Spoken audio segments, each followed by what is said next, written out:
Sobre el coronavirus, programación especial que RPP Noticias ha puesto para usted, señora, para que usted esté bien informado durante esta época de cuarentena obligatoria que estamos viviendo en el Perú. Soy el doctor Elmer Huerta, desde Washington, encantadísimo de estar con ustedes como todas las tardes a esta hora.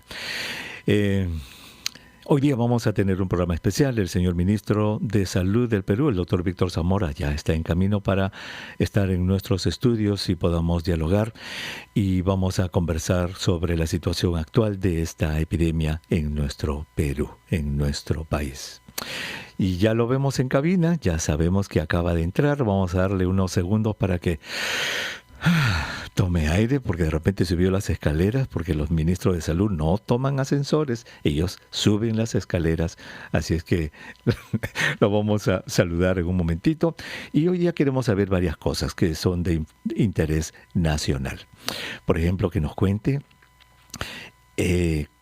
cómo nos hemos preparado para esto, cuáles eran las proyecciones que teníamos, qué se esperaba, digamos, si hubiera ocurrido una debacle. ¿Cómo nos hemos preparado? ¿Están yendo bien las curvas? ¿Qué tipo de cosas se miden para fabricar esas curvas, esos modelos? Vamos a hablar sobre cómo estamos yendo. ¿Se está aplanando esta curva? ¿Ya hemos llegado ya al ápex que se llama o todavía nos falta un poco más? También queremos saber, por ejemplo, qué se está haciendo para proteger a los soldados, que es el personal de salud. Y creo que ya tomó aire el señor ministro y lo saluda a la distancia. Doctor Víctor Zamora, ministro de Salud, qué gusto de tenerlo en esta programación especial de RPP Noticias, todo sobre el coronavirus. Buenas tardes, soy el doctor Elmer Huerta. Doctor Huerta, muchas gracias por la invitación. Encantadísimo. Subió Muy las honrado de escaleras, estar ¿no es con cierto? usted. Gracias, ministro. Subió las escaleras a pie, ¿cierto? Los ministros de Salud no toman los ascensores, ¿cierto? No, es verdad. Claro. Pues qué gusto de tenerlo, señor ministro. Para un salubrista como usted, de formación, de alma y de corazón, debe ser un reto extraordinario en la carrera hacerse cargo de una cartera en pleno tiempo, en plena época de pandemia, ¿cierto? Ciertamente. Venía de una reunión con los directores de salud de Lima y los epidemiólogos y epidemiólogas que están en las calles tomando las muestras, haciendo los mapas, y me reunía con ellos y justamente decía, 30 años nos hemos preparado nosotros en otras batallas y ahora nos enfrenta la grande, ¿no? Y estamos acá con todo nuestro conocimiento, con toda nuestra experiencia, juntas, para enfrentarlo.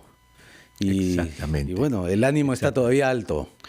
Qué bueno, que eso es muy bueno y lo felicito de verdad y estamos aquí para ayudarlo.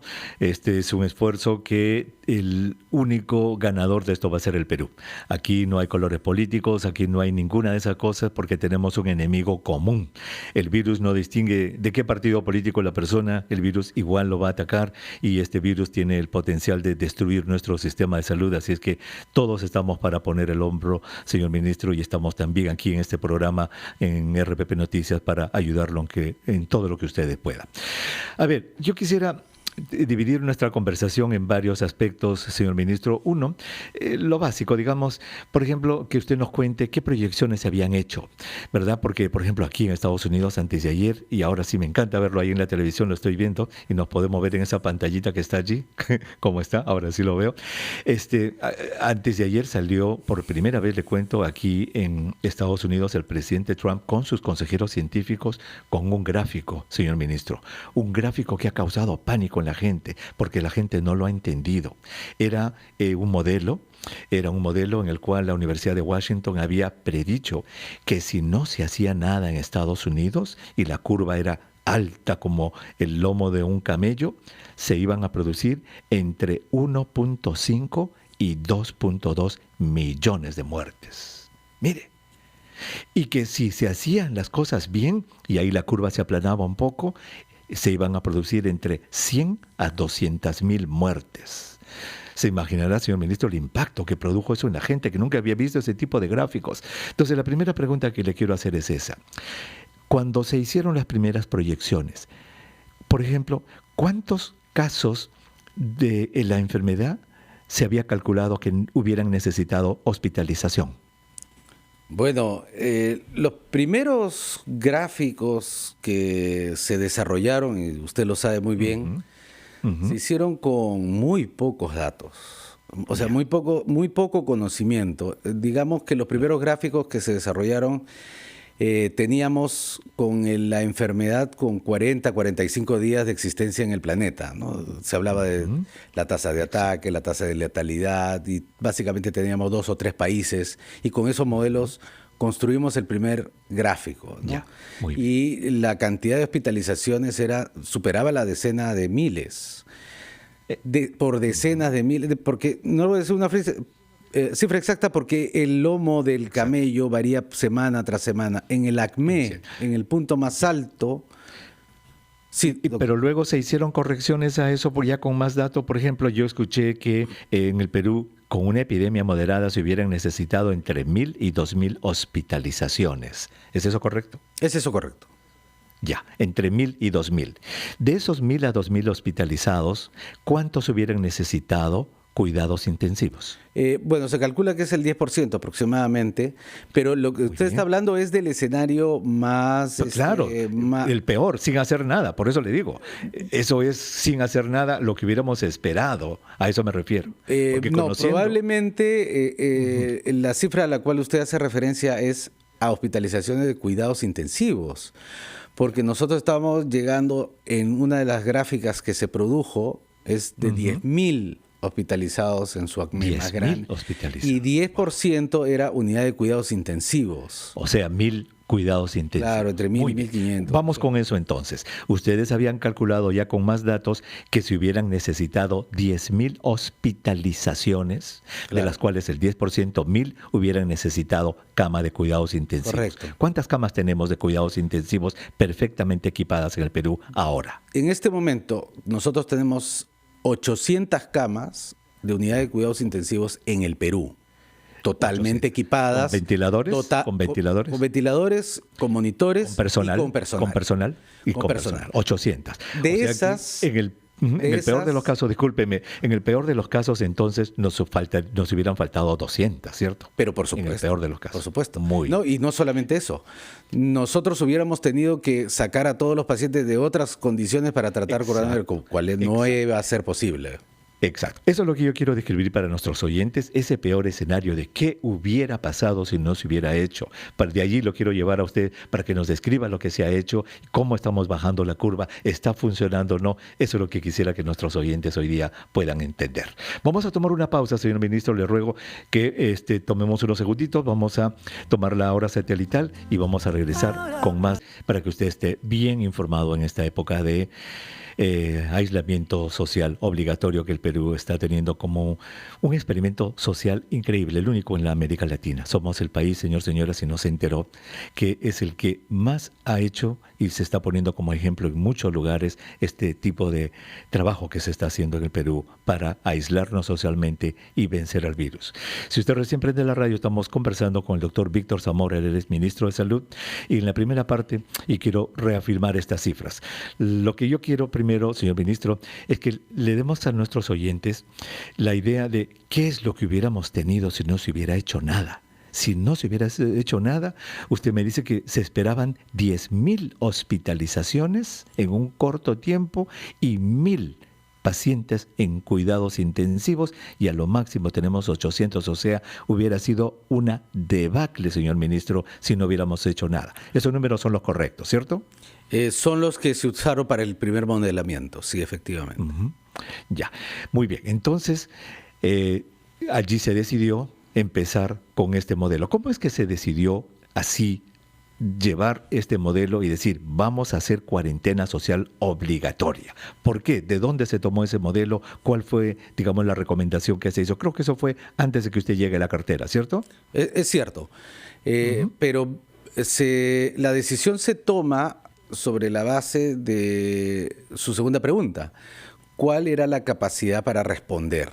Exacto. Si nuestra capacidad para responder era muy limitada en el momento en que se tomó la decisión, que el total de camas UCI no iba a ser suficiente ni por asomo a lo que se nos venía, no había otra alternativa que el control social, que es la primera estrategia y la más importante hasta el momento, es el que nos mantengamos en casa, distanciados uno del otro, de ser posible salir con mascarilla y lavarnos las manos constantemente con agua y jabón. Esas son las medidas fundamentales. Y para poder lograrlo, no podíamos perder un día o un minuto. Tenían que ser todas al mismo tiempo. Porque la velocidad con la que íbamos a poder hacer nuestras camas era muy lento. Pero le digo esto, ¿sabe por qué? Porque el Perú tomó una decisión muy, muy atrevida, como se dice desde el punto de vista de salud público, que es decretar la inmovilización social de todo el país. ¿Por qué? Porque, por ejemplo, en Bolivia y en Ecuador la hicieron por horas. Ellos permitieron trabajar durante todo el día y solamente la hacían en la noche, la inmovilización social, como si el virus iba a respetar a la gente que trabajaba en el día y no al de la noche, o al revés. A eso iba yo. Esa decisión fue muy rápida y muy atrevida de decir todo el país entra en cuarentena. Y yo aquí quiero valorar un hecho que pocas veces en mi experiencia he podido ver, que el presidente se asesora de evidencias que vienen de la ciencia, aunque esta hubiese sido muy escasa en ese momento, era la evidencia con la que se tenía, y el presidente escucha y toma sus decisiones sobre la base de la razón, y lo hace con mucha pasión.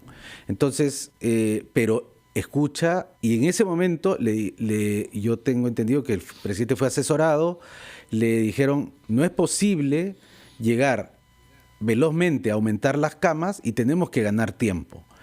Y la única forma de ganar tiempo es dar lo que ahora se denomina un martillazo, un combazo al virus, de manera tal que esa que era una curva espantosa se aplanara, ¿no? Y lo hemos logrado. Lo que, si me permite, lo que antes se esperaba que se duplicara cada 2 días la cifra, hoy se está duplicando cada 5.6 días. Exacto. Vamos a ir a eso porque también quiero que progresivamente en esta conversación, señor ministro, nuestros oyentes sepan qué elementos se toman en cuenta para construir esas curvas. Y usted ya mencionó una, que es cada cuánto tiempo se duplica el número de casos positivos, etcétera. Pero lo que yo quería llegar, porque los oyentes, la gente que está en la casa, señor ministro, tiene que entender por qué están en este sacrificio tan grande de tener que quedarse en la casa tantos días, y es por lo que usted ha dicho, que no hubiéramos podido tener un sistema de salud que absorba a tantos casos de enfermos en tan corto tiempo. Igual que la China, que tuvo que construir, señor ministro, 2 hospitales de más de 1,000 camas en 10 días. No era para ostentar ni para jactarse de nada, sino que no tenían dónde poner a tanto enfermo. Igual en Italia, igual en España. Entonces, esa decisión basada en ciencia, en evidencia, felizmente que el presidente la escuchó. Y le digo esto felizmente porque acá tenemos un presidente que a veces no escucha a sus científicos, y eso también a nuestros oyentes les tiene que dar a entender que las decisiones políticas cuentan muchísimo en la salud pública. Muy bien, se hizo eso.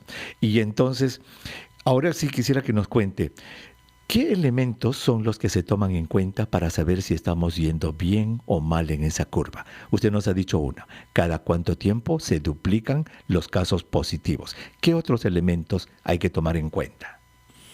Bueno, fundamentalmente es la duplicación de casos positivos por el laboratorio. Muy bien. Cada cierto tiempo, bueno, acá todos los días a las 6 de la mañana cortamos los números, decimos, bueno, ¿cómo estamos? Y vamos viendo la progresión de la curva de los casos positivos por laboratorio. Después vemos el número de casos hospitalizados. Exacto. Cómo vamos aumentando en el número de casos hospitalizados día a día. ¿Cada cuánto tiempo se duplican igual? Correcto. Igual. Luego, el número de camas UCI que vienen siendo utilizadas por pacientes positivos. ¿Y cada cuánto tiempo se duplican igual? Claro. Y luego viene el número de casos que fallecen producto de la enfermedad. Entonces, lo que podemos ver rápidamente en las cifras de la epidemiología, vamos contando los casos día a día.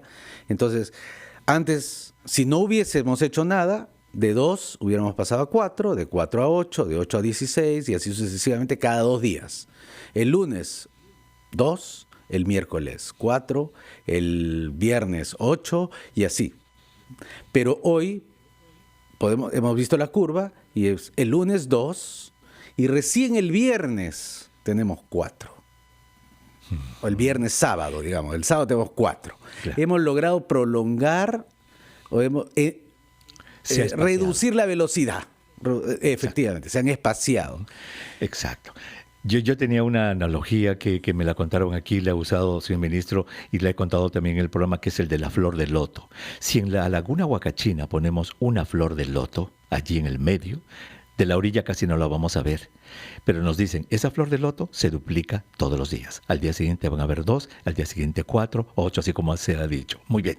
Y le dicen, ¿sabe qué? El día 48, la laguna de Huacachina va a estar completamente cubierta de flores. Ya no se va a ver el agua. Y la pregunta entonces es, ¿en qué días la laguna se podía ver la mitad agua y la mitad flores? Es decir, al 50%. La respuesta es el día anterior, el día 47. Correcto. En un solo día se cubrió. Eso es el crecimiento eso es lo que ustedes están tratando de evitar con estos contagios. Bueno, que como sociedad estamos tratando de evitar. Exacto. A través del aislamiento, porque como usted bien lo ha explicado en su programa en muchas oportunidades, este virus se contagia rapidísimo. Entonces se pasa de una persona a otra, está al acecho, está esperando saltar a otro cuerpo. Entonces, si nosotros nos alejamos del que porta este virus, aislándonos en casa, manteniendo la distancia, lavándonos las manos, vamos a reducir la velocidad con la que se transmite este virus. Muy bien. Entonces, hasta ahora ya nuestros oyentes están entendiendo. Señor, señora, si no se hubiera hecho nada, esto hubiera sido una debacle tipo Italia, tipo China. Terrible la situación.